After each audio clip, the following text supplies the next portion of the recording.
अस्सलामुअलैकुम मेरे प्यारे दोस्तों, जैसे कि आप जानते हैं कि हम रोजाना की बुनियाद पे आप लोगों के लिए कोई ना कोई रिएक्शन वाली वीडियो लेकर हाजिर होते हैं। ठीक इसी तरह आज भी आप लोगों के लिए एक और रिएक्शन वाली वीडियो लेकर हाजिर हुए हैं। इस वीडियो का मजीद आगाज करने से पहले आप लोगों से छोटी सी गुजारिश करता हूँ कि अगर आप हमारे इस चैनल पर नए आए हैं तो प्लीज़ हमारे इस चैनल को सब्सक्राइब कर लें, साथ ही साथ बेल आइकन को भी प्रेस कर लें ताकि हम जो भी नेक्स्ट वीडियो अपलोड करें उसका नोटिफिकेशन आसानी आप तक पहुंच सके। तो मेरे प्यारे दोस्तों चलते हैं वीडियो की तरफ।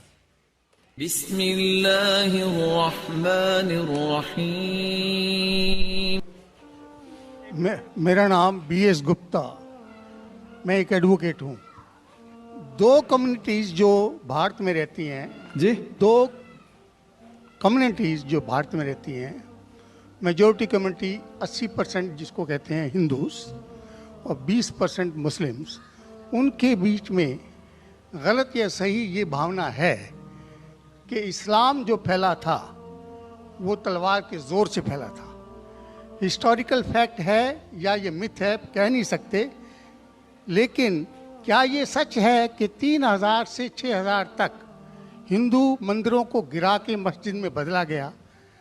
क्या ये सच है कि स्पेशली औरंगज़ेब के वक्त में हज़ारों लाखों हिंदुओं को ज़बरदस्ती उनके जनेऊ काट के उनको मजबूर किया गया कि वो मुसलमान बने? नंबर 2, जो कि आज के समय के अनुसार एक सवाल मैं पूछ रहा हूँ, हिंदुओं पर हिंदू मैरिज एक्ट लागू है जिसकी परिभाषा में सिवाय क्रिश्चियंस और मुस्लिम्स को छोड़ के बुद्ध, जैन को, सिखों को सबको शामिल किया गया है।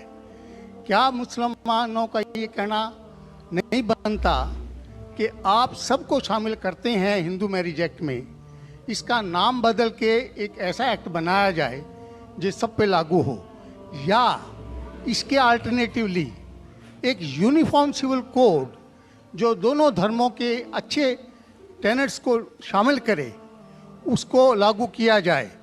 एक चीज़ मैं ये समझता हूँ कि मुस्लिम लॉ में जो विल है जिसके अंदर ये लिखा है कि 1/3 से ज़्यादा कोई विल नहीं कर सकेगा, इसका मैं इनकॉर्पोरेशन अगर यूनिफॉर्म सिविल कोड बनता है तो मैं चाहूँगा कि वो हिंदुओं पे भी लागू हो। ये नहीं है कि हिंदू मैरिज एक्ट को अगर इंडियन मैरिज एक्ट में बदला जाए तो मुसलमानों पे लागू हो और हिंदुओं पे कोई चीज़ ना आए। मुझे इस्लाम में ये चीज़ बहुत अच्छी लगी। ऐसे ही कोई यूनिफॉर्म सिविल कोड के लिए ये मुस्लिम आगे क्यों नहीं आ रहे, इसकी वजह मुझे बताई जाए। भाई साहब ने 3 सवाल पूछे एक सवाल में।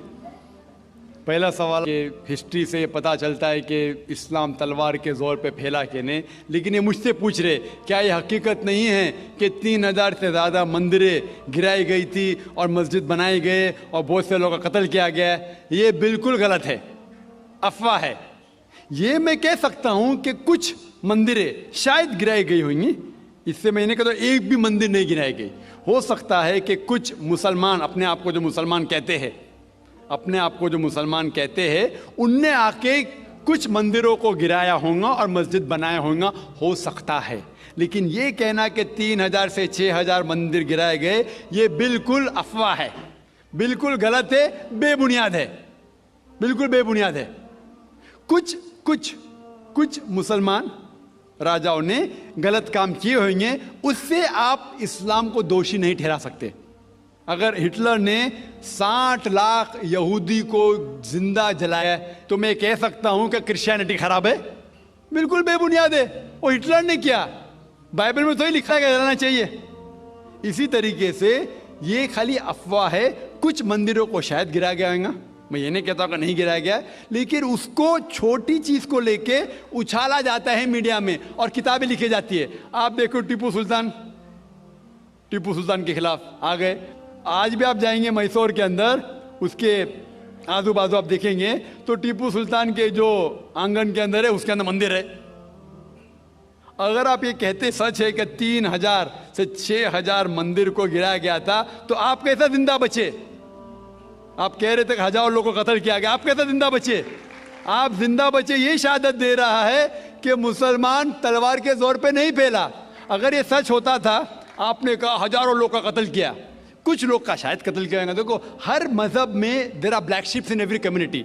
कुछ लोग हर मजहब में खराब निकलते हैं, वो मजहब की गलती नहीं, वो मजहब के मानने वाले की। क्रिश्चियन में आपको कुछ खराब लोग मिलेंगे, मुसलमान में मिलेंगे, हिंदू में मिलेंगे। अभी आप देखेंगे हिंदुस्तान के मुसलमान कुछ लोग ड्रग में डील करते, ड्रग में धंधा करते। ड्रग तो हराम है इस्लाम में, करते तो उनको दोष देना चाहिए, इस्लाम को नहीं। इसी तरीके से आप जो कह रहे हजारों लोगों का कत्ल किया, ये बिल्कुल बेबुनियाद चीज है। कुछ लोग का शायद किया होगा, और ये ही सबूत है। मैंने तकरीर में कहा कि 80% से ज्यादा गैर मुस्लिम हिंदुस्तान में हैं। ये शहादत दे रहे हैं कि इस्लाम तलवार के जोर पे नहीं फैला। आप लोग को क्यों छोड़ा उन लोग ने? आप उनके रिश्तेदार तो नहीं थे ना, आपको क्यों छोड़ा? 800 मिलियन 80 करोड़ गैर मुस्लिम को छोड़ा क्यों उनने? क्यों छोड़ा? अगर दमी था हुकूमत की 1000 साल, सब लोग को मुस्लिम बनाते थे। इससे यह जाहिर होता है कि इस्लाम तलवार के बलबूते पे नहीं फैला।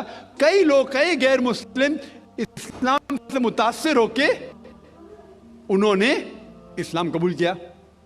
तो यह कहना बिल्कुल गलत है। आपका दूसरा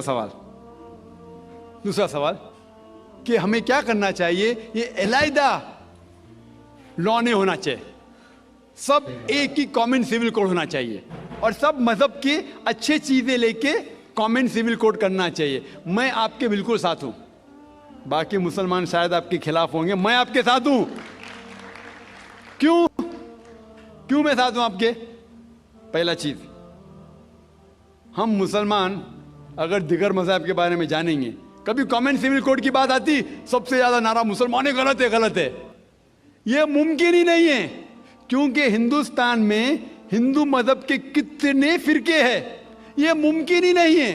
मुसलमान तो सिर्फ 20% या 80% या 75% जो हिंदू लोग हैं, उसमें ही मुमकिन नहीं है। ये कॉमन सिविल कोड हिंदू लोग ही इसको फॉलो नहीं कर सकते। हिंदू मजहब में कितने मुख्तलिफ ग्रोह है।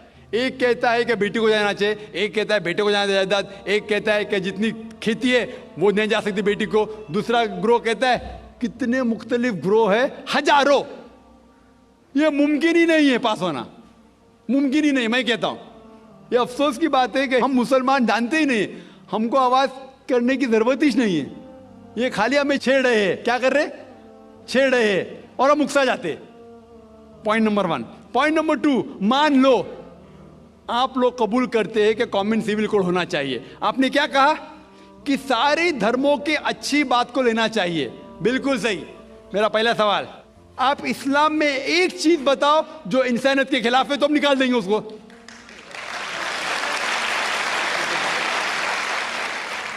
आपका यह कहना बिल्कुल सही है कि बाकी मज़ाहिब की अच्छी चीजें जो है, मिसाल के तौर पे मैंने तकरीर की similarities between Hinduism and Islam, तो जो अच्छी चीजें हिंदुइज्म की मैं ले चुका हूं। Similarities between Christianity and Islam, जो अच्छी चीजें इस आयत में ले चुका हूं। मैं ये पूछना चाहता आपसे, एक चीज जो इस्लाम में खराबी है वो तो बताओ मुझे, तो उसको निकालेंगे ना। लेकिन मंच के ऊपर जब डिबेट होएगा, इंशाल्लाह मैं आऊंगा इंशाल्लाह। हाँ, मंच पे जब डिबेट होएगा कि हम क्या करेंगे, हर मज़हब की अच्छी चीज लेंगे। तो मैं ये चाहता हूं कि इस्लाम की तरफ से उस मंच पे, उस स्टेज पे इंशाल्लाह मैं आऊंगा। ये चैलेंज है। कोई भी शख्स हिंदुस्तान में हो, मिनिस्टर हों दो, कोई भी स्वामी हों दो, कोई भी शंकराचार्य हों दो, इंशाल्लाह मैं तालिबे इल्म हूं इस्लाम और दिगर मज़हब का। मैं तस्लीम करता हूं कि डिबेट होना चाहिए, हक बात जो निकली, लेकिन उसके ऊपर अमल भी होना चाहिए। हक बात जो सबसे बेहतरीन है इंसानियत के लिए, उसके ऊपर अमल होना चाहिए। इसलिए जो आखिरी किताब जो अल्लाह सुब्हानहू व तआला नाजिल की कुरान शरीफ, वो इंसानियत के लिए सबसे बेहतरीन किताब है, उसके ऊपर अमल होना ही चाहिए। आपका तीसरा सवाल, क्या ये हिंदू जो है इनहेरिटेंस के अंदर, ये इनहेरिटेंस जो होता है इस्लाम के अंदर, 1/3 हिस्सा, 1/3 हिस्सा हम विल में दे सकते हैं। देना जरूरी नहीं है, दे सकते हैं। इस्लाम के जो विल के अंदर जो आता है इनहेरिटेंस, वो कुरान की आयत है सूरह निसा की सूरह नंबर 4 आयत नंबर 11, 12 और 176। उसमें कहा गया है कि जो भी आपकी जायदाद है, अल्लाह सुब्हानहू व तआला कह चुका है कि आपके बेटे को बेटियों से डबल मिलेगा। आगे लिखा गया है आपके वालिदैन को 1/6 मिलेगा। सिर्फ अगर बच्चे है तो वालिद वालदा को दोनों को 1/6, अगर बच्चे नहीं है तो वालदा का 1/3। आगे बढ़ती आयत, आयत नंबर 12 पे लिखा है कि आपकी बीवियां जो आपके लिए छोड़ेंगी, अगर बच्चे नहीं आपको आधा मिलेगा, बच्चे हैं तो 1/4 मिलेगा। आप जो आपके बीवियां के लिए छोड़ते हैं, बच्चे नहीं तो उनको मिलेगा 1/4, 1/4, बच्चे हैं तो 1/8, 1/8। ये डिफिकल्ट है याद रखना, आप जाके रेफरेंस देख सकते हैं, सूरह निसा सूरह नंबर 4 आयत नंबर 11 से 12। और इसके बाद अगर आप